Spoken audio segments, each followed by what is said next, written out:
Welcome to Traders Corner. As always, I'm joined by Garth McKenzie, founder and editor of Traders Corner. Garth, welcome. Hi, Julieta. Garth, you've come in with a slightly more buoyant spring in your step this afternoon. It has been a very difficult 4 months for the portfolio, but things are looking up this week, and I know you want to kick off with the long position that you took on the top 40.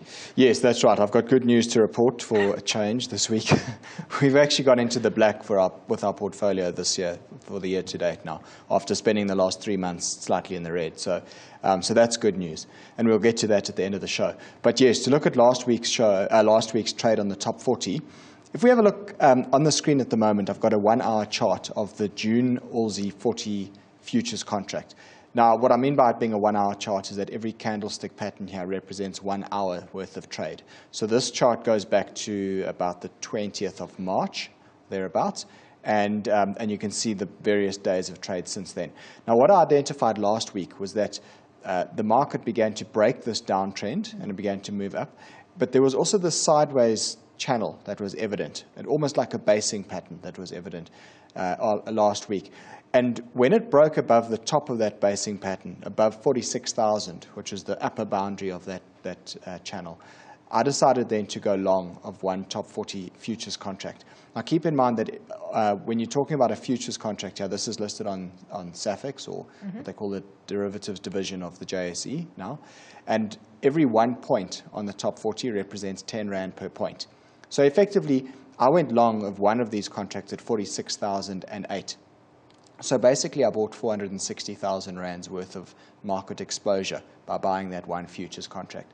I put a stop loss down at 45,550, which meant my risk was 4,580 Rand. And obviously, that stop loss has not been in breach, so we've seen the market move up very, very nicely. And in fact, the day after the show, we got that big gap up that you can see over there. And that was a very powerful day. We saw the market up over 1,000 points that day. And it's been consolidating since then, but still looking quite good.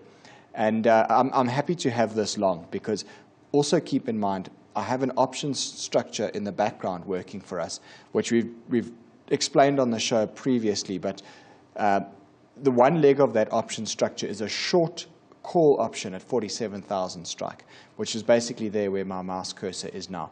And the problem with that is being short a call option at that level implies that if the market rises above that level, then I start to lose money on that call position.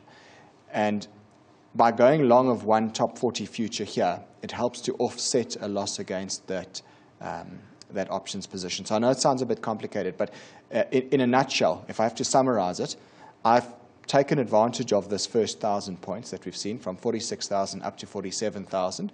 From 47,000 upwards now, between the option structure and this long futures position, I actually won't make any money. They just net off each other, so I'll remain flat. Okay, so I mean, if you didn't have the option structure, would you probably at this point have cashed in or maybe closed out that position that you took? I think I would hang in for the time being. I mean, if we have a look now, I'm going to come back to the top 40 just now, where we all look at a bigger picture of the top 40. But I think I would probably hang in for the moment. Only if the market starts to come and take out these lows of last week, which is at about 46,800. If it starts to take out those lows, then maybe I would want to exit this long futures position. But until that happens, I think I'd probably be best to just stick long here. Yeah, okay. The next chart that you had was Life Healthcare, and that was also a recent trade, and that also finally seemed to have worked out, although maybe not dramatically so, but enough to net a small profit. Well, that's it. I've decided to take the profit here. I mean, we might be getting out a bit prematurely, but quite frankly, we've had this trade on for more than a month now, and it's been frustrating to hold. Now it's finally starting to move in the right direction, and there's a bit of money to be taken off the table, so I thought I'd do it. Let's just have a look at why I went into this Life Healthcare trade. The technical setup is, as you see it over there, that's what we call an ascending triangle pattern. So we had this flat overhead resistance level at 36 Rand. And by flat overhead resistance level, what I mean is that every time the stock gets bought up, sellers seem to have come in at 36 Rand to sell it down. And there's been evidence for 3 months that there's selling pressure at 36 Rand. However, stacked against that, you also have this pattern of rising bottoms. So what that is telling you is that the buyers are active at the lower levels, and the buyers are willing to buy that stock at higher price each time that it pulls back. So if you have to look for a resolution out of this pattern one way or the other, up or down, you would back the likelihood that it's going to break to the upside, because Sure. Just looking at the dynamic there, you can see the sellers are stuck at 36 Rand, but the buyers are coming in at a higher price each time. That is telling you that inherently the buyers are a bit stronger than the sellers. And you would therefore expect that when this pattern resolves itself, it's likely to resolve itself to the upside where the buyers push it higher. And that's exactly what has happened over there now. You can see it's broken out through that 36 Rand resistance, and it's got up to just above 38 now. We went long, now it was mid-March that we did this. We went long 1,225 CFDs at 35 Rand 80 in anticipation that we were expecting a break to the upside back then, and it's taken quite a long time. My stop loss was very loose at 32 Rand 80, but now because we've had that breakout, it's actually allowed us to put some money in the bank, as it were. So I decided to sell it at 38 Rand, but my initial target area that I was looking for here was 39 to 40, but given that we've held this for quite a long time, it's got to 38. It's kind of stalling there. It might still go higher. Yeah. Very good chance it will still go a little bit higher. But I figured let's actually take some money. It's also nice to bank a profit, given that we've had such a difficult start to the year. So I've taken the profit. We've made 2,327 Rand after costs are taken into consideration there, which is just under 1% gain for the portfolio.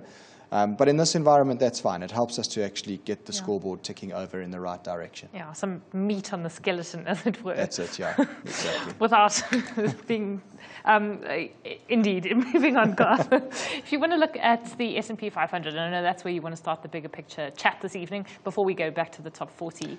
Yeah. Is it also kind of stalling where it is now? Because we are sort of hitting new highs for the year. Yeah, we are. And I know this also, I've been saying for a few weeks now that it looks like it's running out of momentum, but it keeps grinding higher, and it seems to be continuing to make higher highs as we go. So that's the chart of the S&P 500 as you see it up on the screen there at the moment. What's evident is that we are running up into this zone of overhead resistance here. So that zone is sort of 2100 to 2130, pretty much where the highs were for last year on the S&P 500.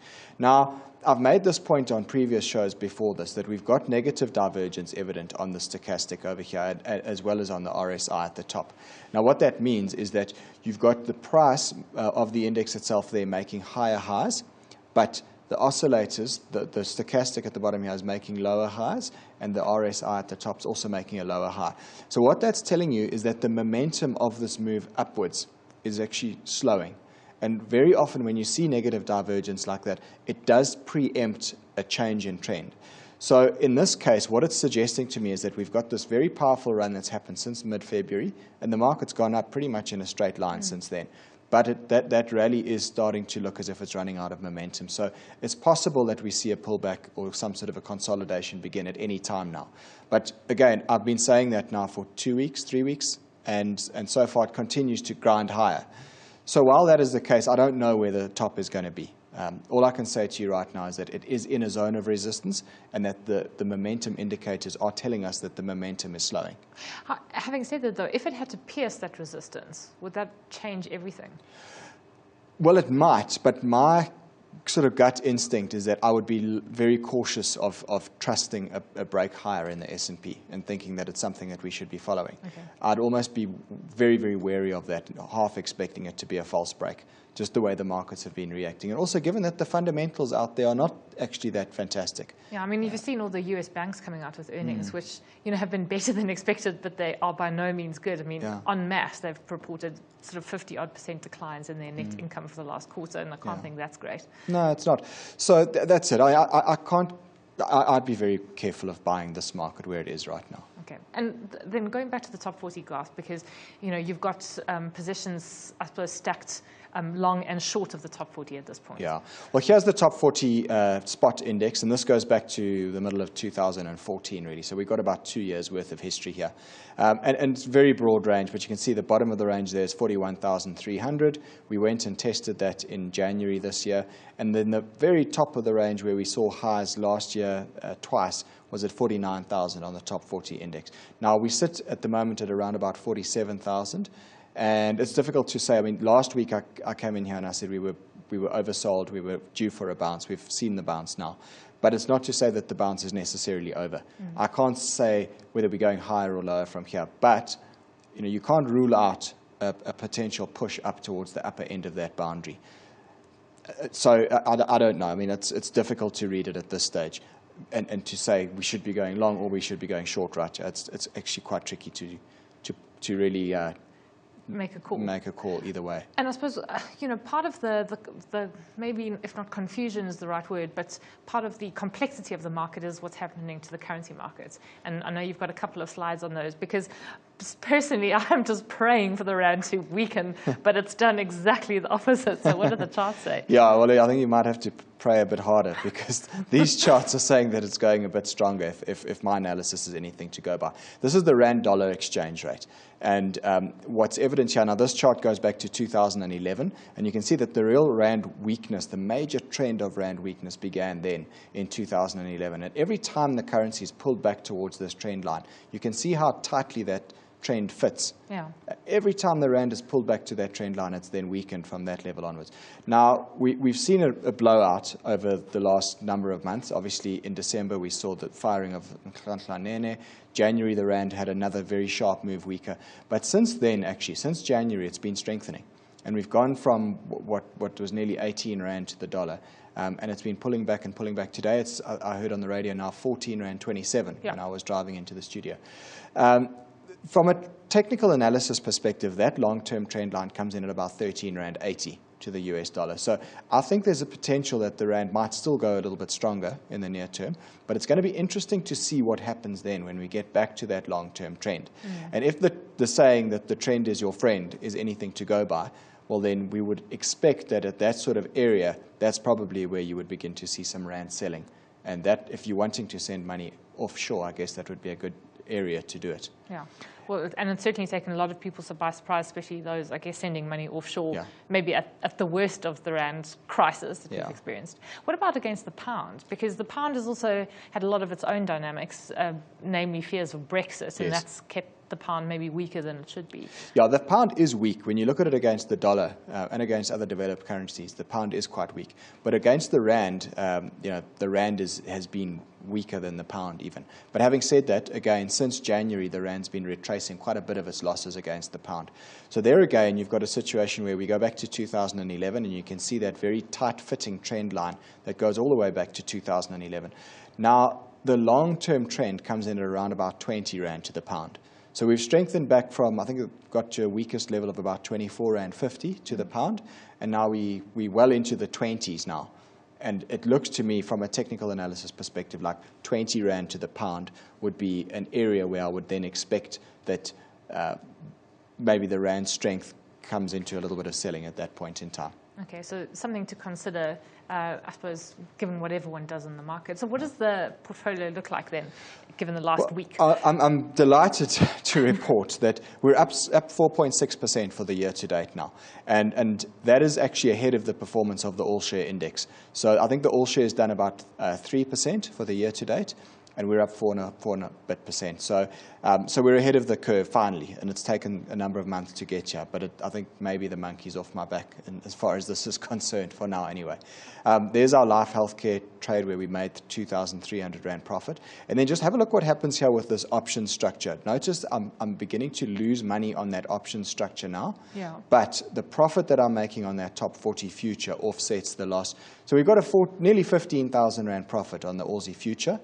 And I'm losing 3,800 rand on the options at this stage. So net, we're up there. But what I want to say is that the more the market rises, I'm not going to go anywhere with those two together. The option will lose money, and the futures will make money at exactly the same rate. So effectively, they net off against each other. Yeah, so we'll have to put on some other cunning trades for the portfolio. Garth, then just to end off with your next course date. Yeah, I'll be down in Cape Town in May and in Johannesburg. We've got courses both in Johannesburg and in Cape Town in May. I'm presenting an Understanding CFD course and a High Probability course in both regions. And then my colleague Andrew Todd, he runs a Top 40 trading course, and he'll be doing that in Cape Town on the 7th of May. So that you can see the dates there. Anyone that's interested in attending any of these courses, please email me, garth@traderscorner.co.za, and I'll send you all the details. Great, Garth, we'll leave it there. Thanks as always for joining us. Garth McKenzie is founder and editor of Traders Corner.